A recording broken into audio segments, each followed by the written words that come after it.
UP में 5वें चरण की तारीख जैसे ही नजदीक आई, वैसे ही बीजेपी को फिर से राम मंदिर याद आ गया।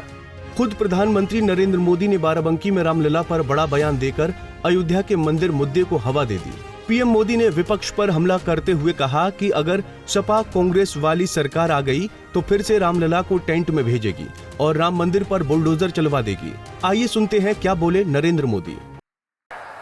इनके लिए देश वेश कुछ नहीं है भाई, उनके लिए तो उनका परिवार और पावर, यही उनका खेल है। सपा कांग्रेस वाले सरकार में आए तो रामलला को फिर से टेंट में भेजेंगे और मंदिर पर बुलडोजर चलवा देंगे।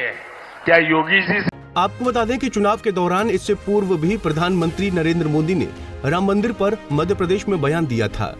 खरगोन की अपनी चुनावी रैली में मोदी ने कहा था कि बीजेपी ने हिंदुओं की आस्था का 500 साल पुराना सपना अयोध्या में रामलला का मंदिर बनाकर साकार किया है और अभी आपके वोट की ताकत से बहुत कुछ होना अभी बाकी है।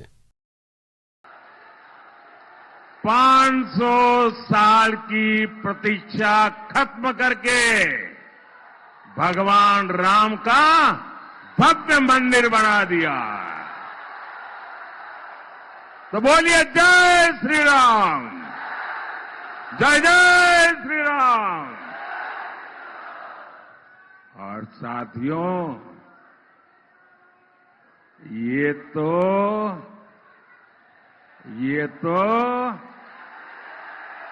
ट्रेलर है, ट्रेलर।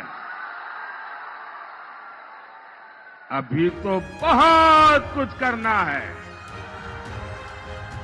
प्रधानमंत्री नरेंद्र मोदी के राम मंदिर को लेकर दिए गए बयान पर विपक्ष ने पलटवार किया है। सुप्रीम कोर्ट के वरिष्ठ अधिवक्ता और राज्यसभा सांसद कपिल सिब्बल ने पलटवार किया है।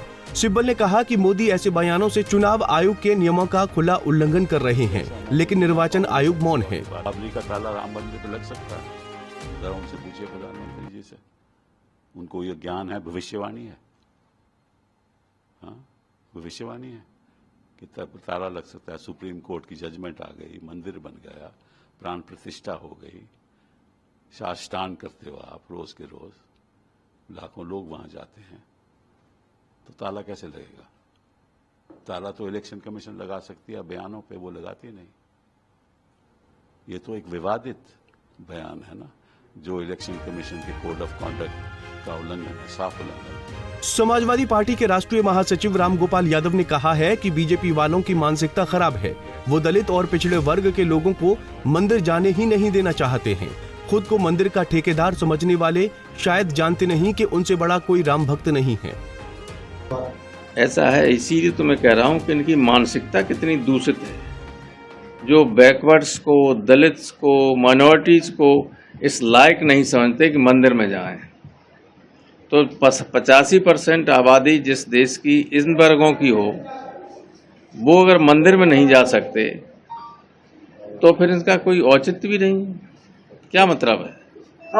हम लोगों को तो जाने कितने दिनों से मंदिर, मैंने इसीलिए सुबह कहा था कि जो योगी जी ये कह रहे हैं कि साहब ये तो हिंदू विरोधी, राम विरोधी और राम भक्त और राम विरोधियों के बीच चुनाव है, तो ये उचित नहीं है।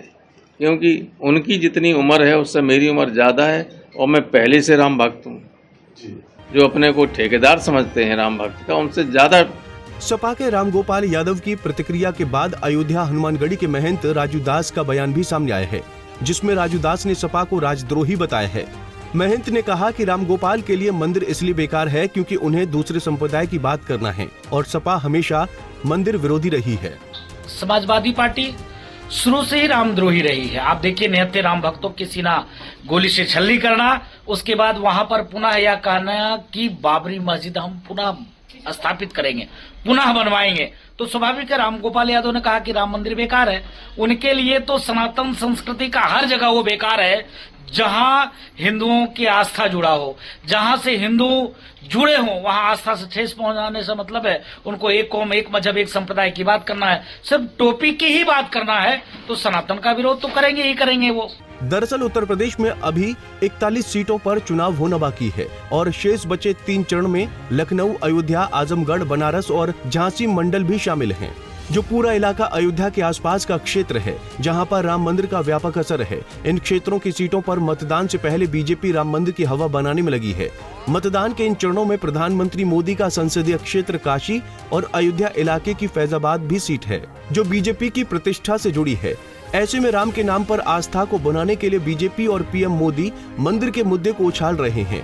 ऐसे बयानों से उनका प्रयास अयोध्या राम मंदिर के मामले में संतों को आगे करके तीनों चरणों का चुनाव आस्था के मुद्दे पर ही लाने का है, ताकि बीजेपी अवध, बुंदेलखंड और पूर्वांचल में पिछले चुनाव की तरह ही बेहतर प्रदर्शन कर सके। हालांकि विपक्ष अभी आस्था से जुड़े मंदिर मुद्दे पर ज्यादा कुछ नहीं बोल रहा है।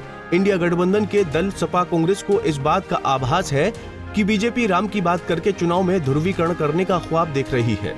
इसीलिए विपक्ष की कोशिश जनता से जुड़े महंगाई, बेरोजगारी और भ्रष्टाचार के मुद्दे पर ही बीजेपी को घेरे रखने की दिखाई दे रही है। Bureau report, Punjab Kesari TV. हमसे जुड़े रहने के लिए हमारे YouTube चैनल को सब्सक्राइब करें और नई वीडियो की नोटिफिकेशन के लिए बेल आइकॉन को दबाएं।